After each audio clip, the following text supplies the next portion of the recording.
তুমি যখন আমারে সালাম দিছ, আমার মুখের ভিতরে আল্লাহর দুইজন মেহমান খাবার খাইতেছিল। আমি যদি জিহ্বাটা লড়াইয়া তোমার সালামের উত্তর দেই গো, তাহলে আল্লাহর দুইটা মেহমান তৃপ্তি মিটাইয়া খাবারটা খাইতে পারবে না। তাই তো আমি মুখটা বন্ধ করে রেখেছিলাম। দুইটা আল্লাহর মেহমান আমার শরীরের মুখের ভিতরের গোশতগুলা খাইতেছিল, তাদের খিদা নিবারণ শেষ। তারপরে তোমার সালামের উত্তর দিলাম। জিব্রাইল আশ্চর্য হইয়া বলে, মালিক আর কত পরীক্ষা নিবেন? আপনার আইয়ুব আপনার প্রতি সন্তুষ্ট, আপনার প্রতি বেজান না। আল্লাহ বলেন, জিব্রাইল রে, আমার বন্ধু রে, আমি পরীক্ষা নিছিলাম, আমার বন্ধু পরীক্ষায় 5 ডিভিশনে পাস করছে। আমার বন্ধুরে আর কষ্ট দিতে চাই না। তুমি আমার বন্ধুরে বলো তার পায়ের গোড়ালি দিয়া যেন মাটিতে একটা আঘাত পড়ে। আল্লাহর পয়গম্বরকে জিব্রাইল বলেন, হুজুর আপনার পায়ের গোড়ালি দিয়া আপনি মাটিতে একটু আঘাত পড়েন, এমনি আইয়ুব নবীর চোখ দিয়া পানি পড়া শুরু হয়ে গেছে। জিব্রাইল বলেন, আল্লাহর পয়গম্বর,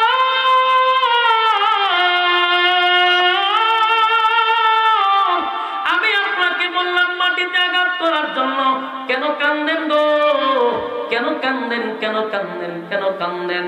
আইয়ুব নবী বলেন, ভাই জিব্রাইল 18 বছর ধরে আমারে পোকায় কামড়াইল, আমার শরীরে এত বড় রোগ হইল, আমি কোনদিন আল্লাহর প্রতি অসন্তুষ্ট না।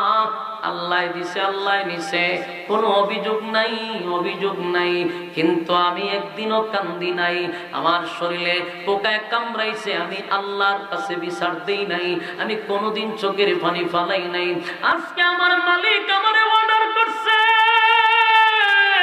আমি যেন মাটিতে আঘাত করি রে, আমি যেন মাটিতে আঘাত করি। কিন্তু সবচেয়ে বড় আশ্চর্যের ব্যাপার হলো, আমার পায়ের গোড়ালি তো নাই, আমি কেমনে গো মাটিতে আঘাত করব? এই জন্য কান্দি, আমার মালিক আমারে অর্ডার করছে মাটিতে আঘাত করার জন্য, কিন্তু আমার পায়ের গোড়ালি নাই। এমন অবস্থা হইছে, আল্লাহর পয়গম্বর চোখ দিয়া পানি ছাড়ে।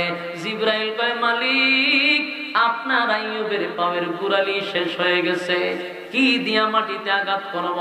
আল্লাহ ভাই, আমার সিস্টেম তো সিস্টেম, আমার বন্ধুরে বলো পাটা যেন হালকা লড়াই দেয়।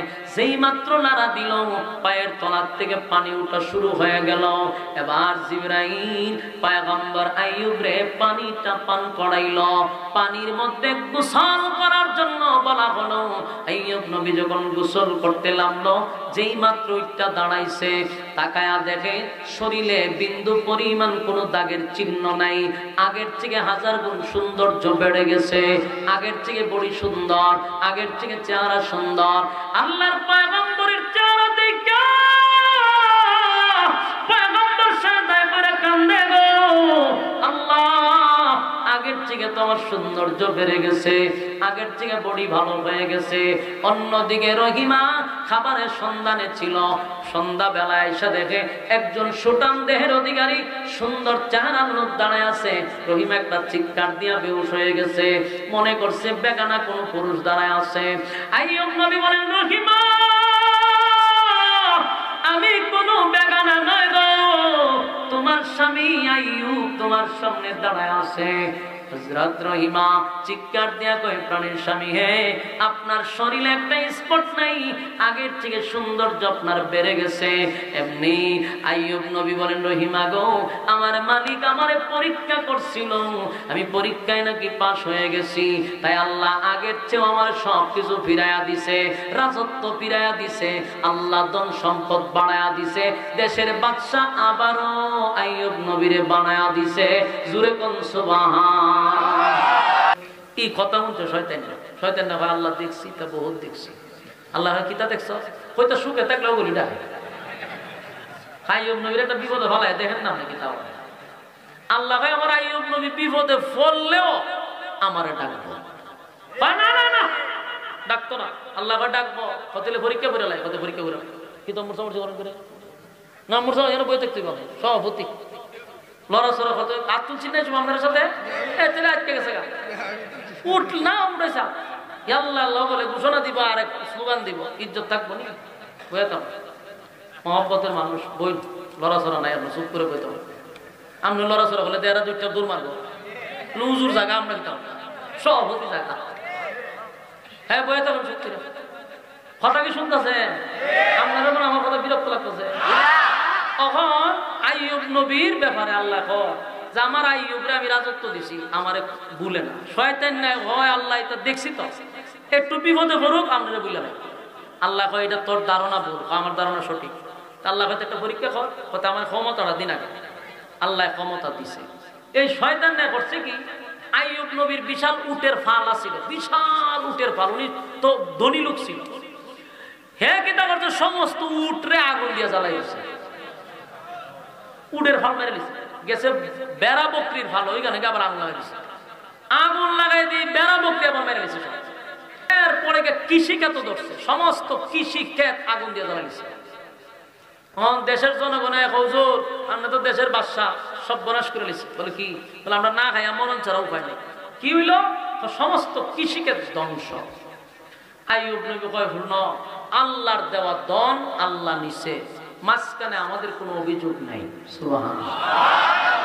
আইয়ুব নবী কিন্তু পরীক্ষা চলতেছে, শয়তানে কিন্তু পরীক্ষা তো নিছে, কিন্তু আইয়ুব নবী কয় কি আল্লাহর দেওয়া দন আল্লাহ নিছে, আমার অভিযোগ নাই। শয়তানে কয় সব বনাশ আমি ফিল করলে তো চলবে না। শয়তান না করছে কি আইয়ুব নবীর কাছে আইয়ুব নবীর কাছে গেছে। আইয়ুব নবী আর সান্ত্বনা দিতেছে যে তোমরা যে কৃষিকে শেষ অসুবিধা নাই, শুকরিয়া আদায় করো, 3 বছরের রিজার্ভ আছে এখনো ফান্ডে, খাইতে পারবা। শয়তান না চিনি উইন্নাগে রিজার্ভ ফান্ড আগুন লাগাই দিছে, খাওয়াই দিবা লাগে। তখন দেশের জনগণ কিতা করবো, সব আন্দোলন নামছে, রিজার্ভ শেষ। এখন আইয়ুব নবী কয় সব বনাশ পরীক্ষা শুরু হয়েছে আমার।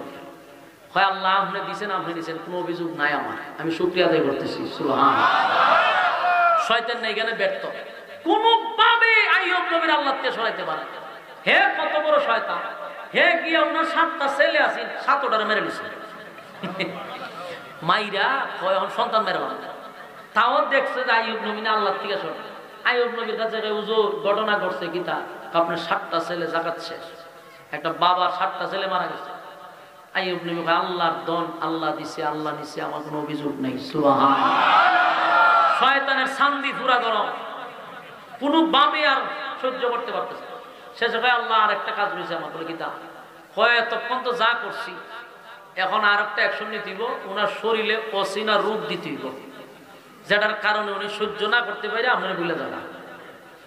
এরপরে ওনার শরীরে এক ধরনের বাতাস দিল, এর দ্বারা ওনার শরীর ফুলে গেছে, এখানে বসন্তের মতো গর্ত হয়ে গেছে।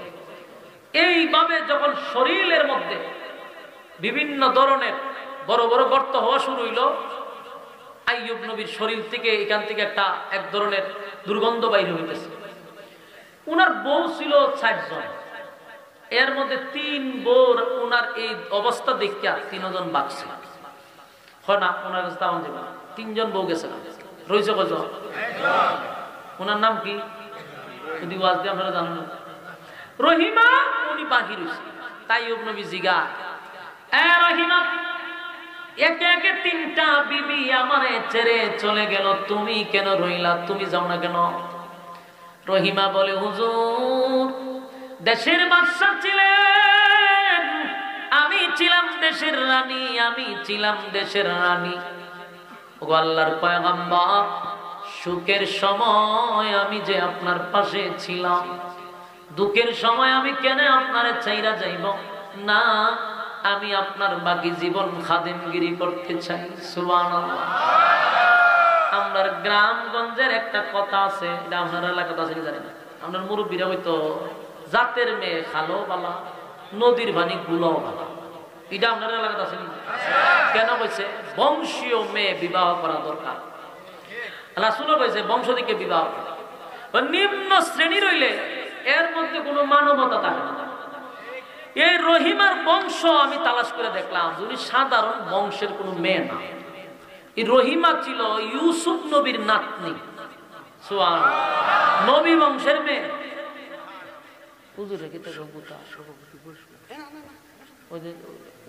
অজুহাত দিতেছে আমরা এখানে গুদা গাড়া আরেকজন গাড়া বর করছি নি, শয়তানের ওয়াজ করতে গিয়ে কোনান্দা বর করে বলেছে খারে গীতা হবে।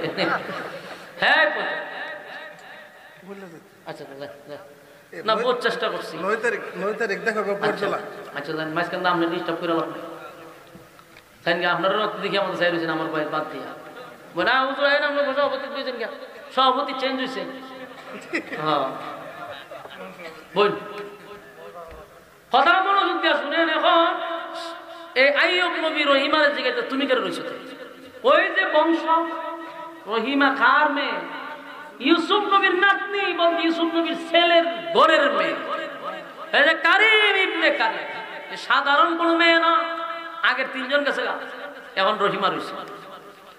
রহিমা সাধারণ কোনো মেয়ে নয়। কিতাবে লেখছে রহিমা বিশ্ব সুন্দরী ছিল। আমরা দুইটা জানো ইউসুফ নবীর আল্লাহ পৃথিবীর অর্ধেক সুন্দর দিচ্ছে। ইউসুফ নবীর ছেলের ঘরে মেয়ে হইলে কেমন হবে? আগুন হইতো না। এই জন্য তখনকার বিশ্ব সুন্দরী। আবার রহিমা বাদশার বউ মানে রানী, আবার হইল বিশ্ব সুন্দরী। কোন দিক দিয়া রহিমা কমতি নাই। কিন্তু এমন স্বামীরে চাইরা রহিমা যায় না। আরো যে তিনজন গেছে রাত থেকে আরো বেশি সুন্দর, মানে বিশ্ব সুন্দরী। এই বউ তিনটা কাছে তারাও নাই, কিন্তু রহিমা যায় না। ওই যে বংশ।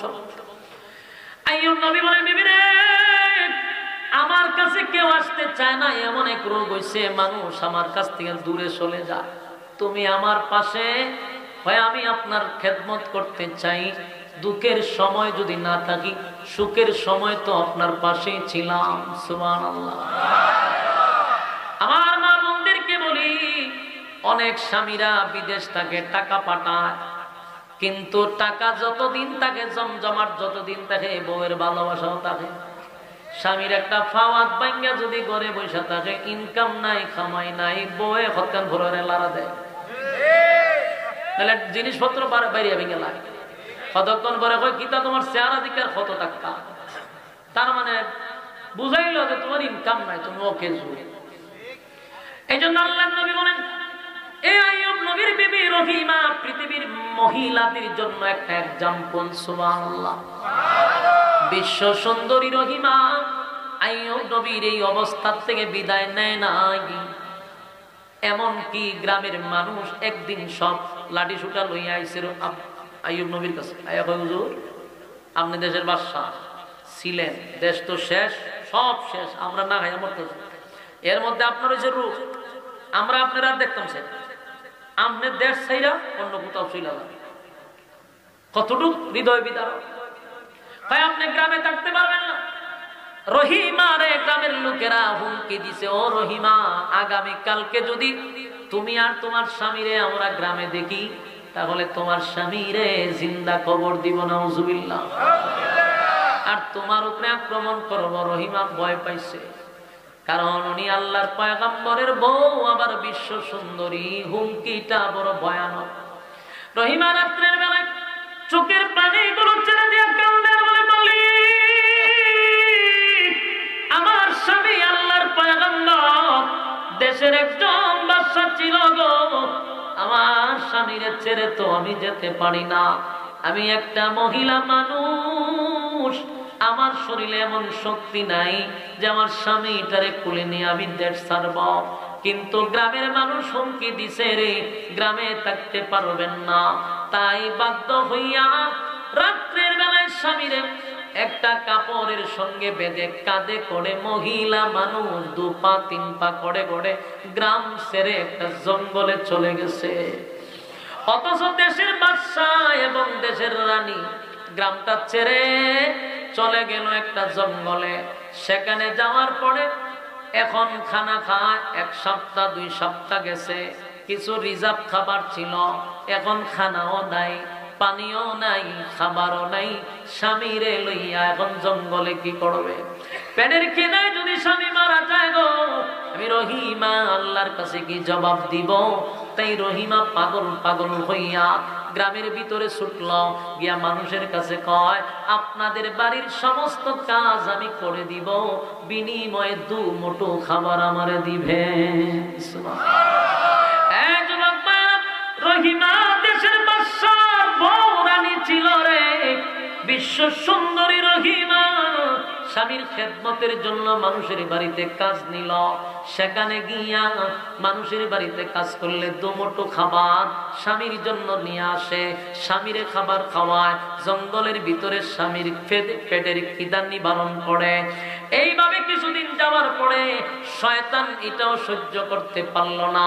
শয়তান মানুষের সুরত ধরে মানুষের কাছে গিয়া কয়, তোমরা জানো নি কারে তোমরা জায়গা দিছ, কারে দিয়া তোমরা কাজ করাও? উনি বলেন, আইয়ুব নবীর বউ যাকে আমরা গ্রাম থেকে বাহির করে দিয়েছি, ওই রোগে আক্রান্ত হওয়ার কারণে তোমাদের ঘরে যে কাজ করে, যদি এই রোগ তোমরা আক্রান্ত হও তাহলে কিন্তু আমি জানি না, সতর্ক করে দিলাম। গ্রামের মানুষ কয়, সর্বনাশ, এই মহিলারে তো কাজ করতে দেওয়া হবে না। এবার রহিমাকে কাজ করতে দেয় না রে, কাজ করতে দেয় না। কিন্তু অন্যদিকে আইয়ুব নবী অসুস্থ, পেটের খিদায় সহ্য করতে পারে না, আবার কাজও পায় না। রহিমা পাগলের মতো ঘুরতেছে, কেউ খাবার দেয় না, কেউ কাজ দেয় না। হাতে একটা কোদাল লইয়া জঙ্গলে লাকড়ি কাটলো, লাকড়ি বাজারে বিক্রি করে স্বামীরে খাবার দিল। এটাও শয়তান সহ্য করতে পারল না, এখানেও বাধা দিল। একদিন 2 দিন আইয়ুব নবীকে আল্লাহ 18 বছর অসুস্থতা দিছিল। কত বছর? 18টা বছর রহিমা কষ্ট করে করে করে করে খাবারের ব্যবস্থা করছে। একটা সময় সব সাইড বন্ধ হয়ে গেছে, খাবার কোথার থেকে দিবে রে? তাই রহিমা চুল বিক্রি করে দিল বাজারে, মাথার অর্ধেক চুল বিক্রি করে দিল। তখনকার চুল বিক্রি করা যায় ছিল, এখন আবার আপনারা দিচ্ছেন না। চুল বিক্রি করিয়া ওই টাকা দিয়া স্বামীর খিদা নিবারণ করছে। কিন্তু শয়তান এটা বরদাস্ত করতে পারে নাই। শয়তান মানুষের সুরত ধরে আইয়ুব নবীর কাছে আসছে। ওই সময় রহিমা কাছে ছিল না। আইয়া কয়, আপনার বউ যে আপনারে কেমনে খাওয়াইটা জানেন না? হ্যাঁ, আপনারা পয়গম্বর বলে হও, আপনারা নবী বলে হও। আপনি কি জাতের নবী হইলেন? নবী হইয়া বউ যে চুরি কইরা আপনারে খাওয়ায়, সেই খাবার আপনি খাইতেছেন। আইয়ুব আলাইহিস সালাতু ওয়াস সালাম বলেন, না, আমার বিবি আমারে চুরি করে খাওয়াইতে পারে না। শয়তান কয়, আপনি বিশ্বাস করবেন না, আমি জানি। আপনাকে বলে গেলাম, আপনার বিবির মাথার চুলটা বলবেন ওড়নাটা খুলে দেখাইতো, তাহলে বুঝবেন চুরি করতে গিয়ে ধরা খাইছে, মানুষ চুল কেটে রেখে দিছে। নাউজুবিল্লাহ। এই শয়তান কত বড় চক্রান্তে রহিমারে ফালাইল। আইয়ুব নবী আশ্চর্য হয়ে গেল, আমি একটা আল্লাহর পয়গম্বর, আমার বিবি তো এমন কাজ করতে পারে না। কিন্তু যখন রহিমা সন্ধ্যাবেলা আইয়ুব নবীর কাছে আসছে খাবার নিয়া, আল্লাহর নবী বলেন, রহিমা রে, আগে বলো এই খাবার কোথা থেকে আনছ, কিভাবে আমারে খাওয়াইলে এতটা বছর? রহিমা বলে, প্রাণের স্বামী, হ্যাঁ, আমি আপনাকে হালাল খাবার খাওয়াইছি, কোন হারাম খাবার আপনি পয়গম্বর, আমি খাওয়াইতে পারি না। আইয়ুব নবী বলেন, তা যদি সত্য হয় গো, তোমার মাথার কাপড়টা সরাও, আমি দেখতে চাই। রহিমার ভিতরে মোচড় মারছে, হাই রে, আমার মাথার চুল নাই, আমার স্বামী দেখলে কলিজায় ব্যথা পাবে। এরপরে চুল সরাইতেই দেখে মাথায় চুল নাই।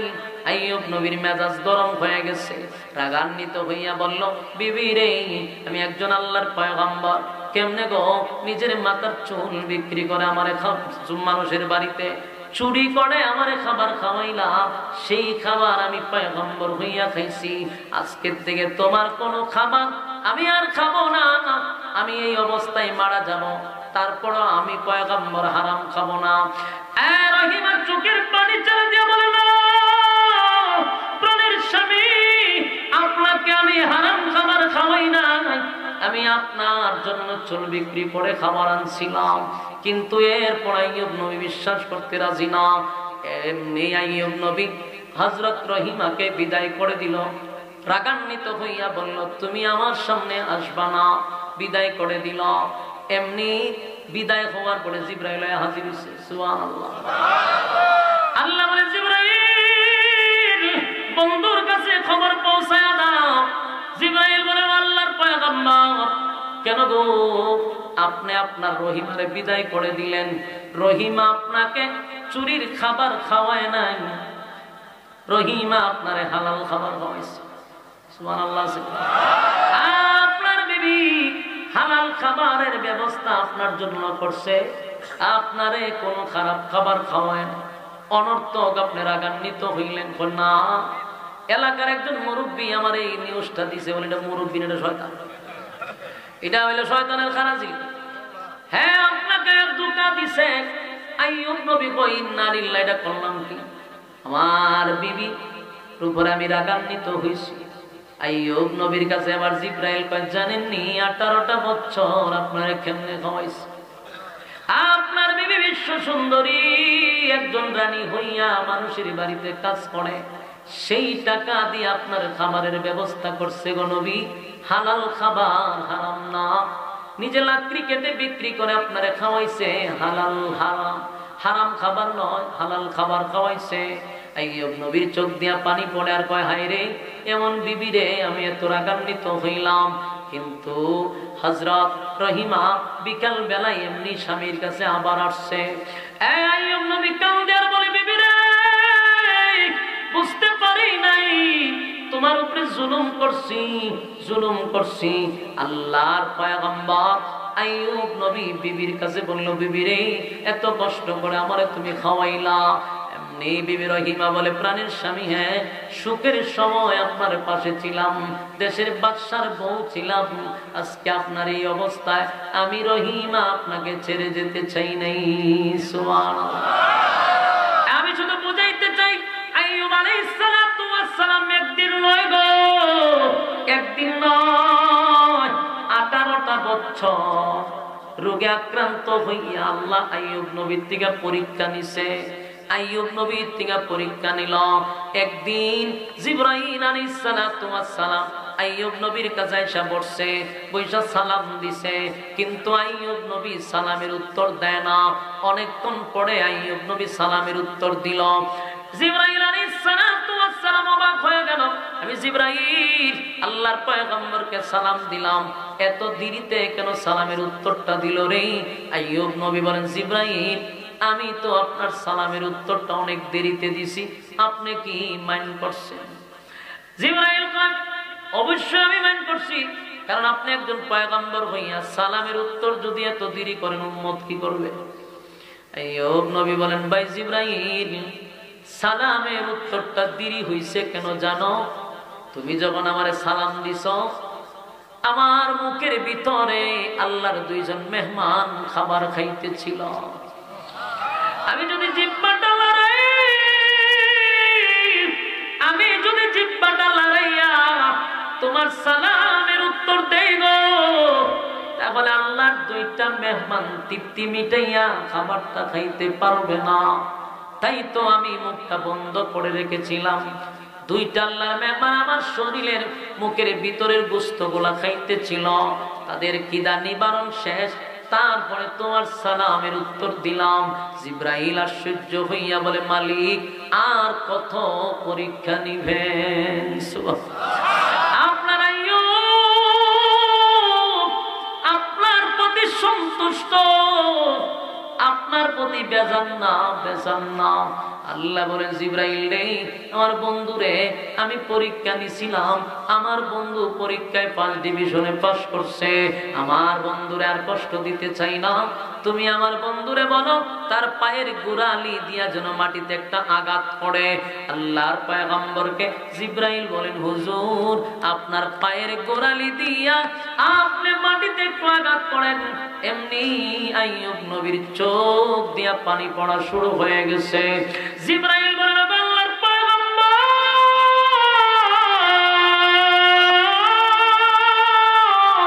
আমি আপনাকে বললাম মাটিতে আঘাত করার জন্য, কেন কান্দেন গো, কেন কান্দেন, কেন কান্দেন, কেন কান্দেন? আইয়ুব নবী বলেন, ভাই জিবরাইল 18 বছর ধরে আমারে পোকায় কামড়াইল, আমার শরীরে এত বড় রোগ হইল, আমি কোনদিন আল্লাহর প্রতি অসন্তুষ্ট না। আল্লাহ দিছে, আল্লাহ নিছে, কোনো অভিযোগ নাই, অভিযোগ নাই। কিন্তু আমি একদিনও কান্দি নাই। আমার শরীরে পোকায় কামড়াইছে, আমি আল্লাহর কাছে বিচার দেই নাই, আমি কোনোদিন চোখের পানি ফালাই নাই। আজকে আমার মালিক আমারে অর্ডার করছে আমি যেন মাটিতে আঘাত করি রে, আমি যেন মাটিতে আঘাত করি। কিন্তু সবচেয়ে বড় আশ্চর্যের ব্যাপার হলো আমার পায়ের গোড়ালি তো নাই, আমি কেমনে গো মাটিতে আঘাত করব? এই জন্য কান্দি, আমার মালিক আমারে অর্ডার করছে মাটিতে আঘাত করার জন্য, কিন্তু আমার পায়ের গোড়ালি নাই। এমন অবস্থা হইছে আল্লাহর পয়গম্বর চোখ দিয়া পানি ছাড়ে। জিবরাইল কয়, মালিক আপনার আইয়ুবের পায়ের গোড়ালি শেষ হয়ে গেছে, কি দিয়া মাটিতে আঘাত করব? আল্লাহ ভাই, আমার সিস্টেম তো সিস্টেম, আমার বন্ধুরে বলো পাটা যেন হালকা লড়াই দেয়। সেই মাত্র নাড়া দিল, পায়ের তলার থেকে পানি উঠা শুরু হয়ে গেল। এবার জিবরাইল পয়গম্বর আইয়ুব রে পানিটা পান করাইল। পানির মধ্যে গোসল করার জন্য বলা হলো। আইয়ুব নবী যখন গোসল করতে লাগলো, যেই মাত্র উঠটা দাঁড়াইছে, তাকায়া দেখে শরীরে বিন্দু পরিমাণ কোনো দাগের চিহ্ন নাই। আগের থেকে 1000 গুণ সৌন্দর্য বেড়ে গেছে, আগের থেকে বড়ি সুন্দর, আগের থেকে চেহারা সুন্দর। আল্লাহর পয়গম্বরের চেহারা দেখে পয়গম্বর সাদা করে কান্দে গো, আল্লাহ আগের থেকে তো আমার সৌন্দর্য বেড়ে গেছে, আগের থেকে বডি ভালো হয়ে গেছে। অন্যদিকে রহিমা খাবারের সন্ধানে ছিল, সন্ধ্যা বেলায় এসে দেখে একজন সুঠাম দেহের অধিকারী সুন্দর চেহারার লোক দাঁড়ায় আছে। রহিমা একটা চিৎকার দিয়া বেহুশ হয়ে গেছে, মনে করছে বেগানা কোন পুরুষ দাঁড়ায় আছে। আইয়ুব নবী বলেন, রহিমা আমি কোন বেগানা নয় গো, তোমার স্বামী আইয়ুব তোমার সামনে দাঁড়ায় আছে। হযরত রহিমা চিৎকার দিয়া কয়, প্রাণের স্বামী হে, আপনার শরীরে একটা স্পট নাই, আগের থেকে সৌন্দর্য আপনার বেড়ে গেছে। এমনি আইয়ুব নবী বলেন, রহিমা গো, আমার মালিক আমারে পরীক্ষা করছিল, আমি পরীক্ষায় নাকি পাস হয়ে গেছি, তাই আল্লাহ আগের চেয়েও আমার সবকিছু ফিরাইয়া দিছে, রাজত্ব ফিরাইয়া দিছে, আল্লাহ ধন সম্পদ বাড়াইয়া দিছে, দেশের বাদশা আবারও আইয়ুব নবীরে বানায়া দিছে। জুরে কোন সুবহান। একটা জবান বন্ধ রাখবেন না, আল্লাহু আকবার। হ্যাঁ রাসূলে বলেন আল্লাহু আকবার। এই বলে আওয়াজ দিয়ে বলেন আল্লাহু আকবার। আল্লাহ বলে, বান্দা শুন, পরীক্ষা ছাড়া জান্নাত দিব না, পরীক্ষা ছাড়া জান্নাত দিব না। পরীক্ষায় যদি উত্তীর্ণ হতে পারো, ওয়াদা দিলাম, ইন্নাল্লাযীনা আমানু ওয়া আমিলুস সালিহাতি কানাত লাহুম জান্নাতুল ফিরদাউসি নুজুলা। আল্লাহ বলেন, যারা ঈমান আনছে, ঈমান আনার পর যারা নেক আমল করলো গো, ওয়াদা দিলাম, ওয়াদা দিলাম, জান্নাতের মেহমান আমি বানাবো। জান্নাত বলতে সাধারণ কোনো জান্নাত না, জান্নাতুল ফিরদাউসের মেহমান বানায়া দিব। শর্ত হলো, জান্নাতে যাওয়ার জন্য প্রথম নাম্বার শর্ত হলো ঈমান, 2 নাম্বার হলো নেক আমল, 3 নাম্বার হলো হক কথা, 4 নাম্বার হলো ধৈর্য। এই 4টা কোয়ালিটি যারা জীবনের সাথে মিলাইতে পারবে, আল্লাহ বলেন আমি তাদেরকে জান্নাত দিব। প্রথম নাম্বার হলো ঈমান, সুদ কাইয়া ঈমান না, ঘুষ কাইয়া ঈমান না, জেনা কইরা ঈমান না, বেবিচারি কইরা ঈমান না, বেনামাজি ঈমান না, বেপরদাওয়ালার ঈমান না। ঈমান আনতে হবে সাহাবায়ে কেরামদের মতো, ঈমানদার ঈমানের মতো থাকতে হবে। জীবন দিবেন ঈমানের জন্য, কিন্তু ঈমান বিক্রি করা যাবে না। ঈমানের জন্য জীবন দিব, কিন্তু ঈমান দিব না। ঈমানদারের কাছে সবচেয়ে বড় সম্পদ হলো ঈমান। কথা হয় না? ঈমান বিক্রি করা যাবে না। সম্পদের জন্য ঈমান বিক্রি করা যাবে না, রাজত্বের জন্য ঈমান বিক্রি করা যাবে না। কথা হয় না? এই ঈমান বিক্রি অতীতে হইছিল, কথা হয় না? আর হইছে না। কত লম্পট আর সুর বদমাশগুলি দেশের রাজত্ব পাইয়া ঈমান বিক্রি করছে, ঠিক কিনা? আপনারা জানেন পার্লামেন্টের প্রায় 300 সদস্য ছিল, এদের মধ্যে অধিকাংশই তো ছিল নিজেকে মুসলমান দাবি করত, নিজেদেরকে ইমানদার দাবি করত। কিন্তু 16 বছরের ইতিহাসে আমরা যা দেখলাম, 16 বছরের ইতিহাসে আল্লাহর পয়গম্বরকে নিয়ে ব্লগাররা লেখালেখি করলো, নবীর বিরুদ্ধে লেখালেখি করলো, মাদ্রাসার বিরুদ্ধে কথা বললো, আলেমদের বিরুদ্ধে কথা বললো। একটা নাস্তিকের বিচার 16 বছরে বাংলার জমিনে হইল না। কিন্তু শেখ মুজিবের বিরুদ্ধে কথা বললে পরের দিন ফাঁসির কাস্টে ঝুলতে হয়। কিন্তু সোনার বাংলাদেশে সবাই তো ইমানদার দাবি করছে, কথা হয় না? সেই স্বৈরাচারের যতগুলো সেনাগানা ছিল সবগুলো নিজের ইমানদার দাবি করত, কিন্তু এদের ইমান বিক্রি করছে ভারতের কাছে। বাস্তব না বাস্তব? আজকেও তাদের এজেন্ডা বাস্তবায়ন করার জন্য ওই যে প্রথম আলোর পত্রিকার সাংবাদিক গুলো এখনো বাংলাদেশে আছে, বুক ফুলিয়ে মুসলমানের উপরে এখনো কথা বলতেছে। আমি আফসোস, এই স্বৈরাচারের যতগুলো দালাল বাংলাদেশ আছে সবগুলাতে দিল্লিতে আমার পাঠাইতে হবে। বাস্তব না বাস্তব? আমার পত্রিকা, আমার আলু পত্রিকা, কি কয় আমার আলুই তো প্রথম আলো, এটা একটা নাস্তিক পত্রিকা। বলো এটা কিসের পত্রিকা? এটা ভারতের হ্রদের পত্রিকা। এই প্রথম আলোর বিরুদ্ধে কথা বলার কারণে, প্রথম আলোর বিরুদ্ধে আন্দোলন করার কারণে ঢাকাতে আমার কমানমতি ছাত্রদের উপরে তারা গুলি চালাইছে। তার প্রতিবাদ করা দরকার আছে না নাই? ঘরে বসে থাকলে হবে না, নাইলে কিন্তু এই ফিডা আমরা উঠরাই। আমার কথা হলো, স্বৈরাচার যাওয়ার পরে এটা কোন পুলিশ বাহিনী, যেই পুলিশ বাহিনীরা ছাত্রের বুকে গুলি করতে চায়, এই পুলিশগুলা দেখতেইব, আইডেন্টিফাই করতেইব যারা ভোটার আইডি কার্ড দেখো এটা আসলে ভারতের দালাল না। এখন তোরা এত বড় বুকের ফাড়া, তোরা ছাত্রদের উপরে গুলি করতে চাস, সাহস কত? এটা নিয়ে আপনারা কিন্তু সোচ্চার হইতে হবে। আন্দোলন ব্রাহ্মণবাড়িয়ার থেকে শুরু হয়, সারা বাংলাদেশের মানুষ আন্দোলন ব্রাহ্মণবাড়িয়ার থেকে শিখছে। অলরেডি 8000 থেকে আন্দোলন শুরু হয়ে গেছে, আরো বাংলাদেশের বিভিন্ন জায়গা থেকে আন্দোলন শুরু হবে। তারা কারা যে আমার সোনার ছেলেদের বুকে গুলি ছাড়া এত বড় সাহস? আম্মা গেছে কখন করার তো খাবার খেলে রে, কথা হয় তোরা আম্মা নেই তোর খাবার খেয়ে তিন কোলা বান্ধব তো খাবার খেয়ে অনাথ এতিম ঠুকায় তোরা তো খাবার করতে গেছে। এইগুলোর ব্যাপারে আপনারা সচ্চার হতে হবে, গরম ভূমিকা রাখতে হবে। নেক্সট টাইমে যেন কোন বাংলাদেশে আমাদের উপরে আঙ্গুল লড়ায় কথা না বলতে পারে। সুযোগ দিব তো মাথায় কাটল লেগে যাবে, কথা হয় না? এই ব্যাপারে শক্ত হতে হবে। অলরেডি আলেমরা ঐক্য হয়ে যাচ্ছে। আমি চাই বাংলাদেশের সমস্ত গণের আলেম একটা প্ল্যাটফর্মে আসা দরকার। আগামীর বাংলাদেশ হবে হেফাজতের বাংলাদেশ, আগামীর বাংলাদেশ হবে বাংলাদেশ খেলাফত মজলিসের বাংলাদেশ, আগামীর বাংলাদেশ হবে ইসলামী আন্দোলনের বাংলাদেশ, আগামী বাংলাদেশ হবে জামাত ইসলামের বাংলাদেশ। ঠিক কিনা বলেন? ইসলামের বাংলাদেশের জন্য অপেক্ষা করতে হবে, তবে ইমানি পরীক্ষা আসবে, পরীক্ষায় উত্তীর্ণ হতে হবে, জান্নাতও পাবেন না পরীক্ষায় ভিড়। কারা কারা ইমানের পরীক্ষা দিতে রাজি আছেন? হাত তুলে দেখায় দেন। লিল্লাহে তাকবীর, লিল্লাহে তাকবীর। আল্লাহ সবাইকে আমল করা, বুঝার তৌফিক দান করুক, সকলে বলি আমিন। বলনে ওয়ালা শুনলে ওয়ালা উভয়কে সহি সহি আমল করার তৌফিক দান করুক। আমরা দুরূদ শরীফ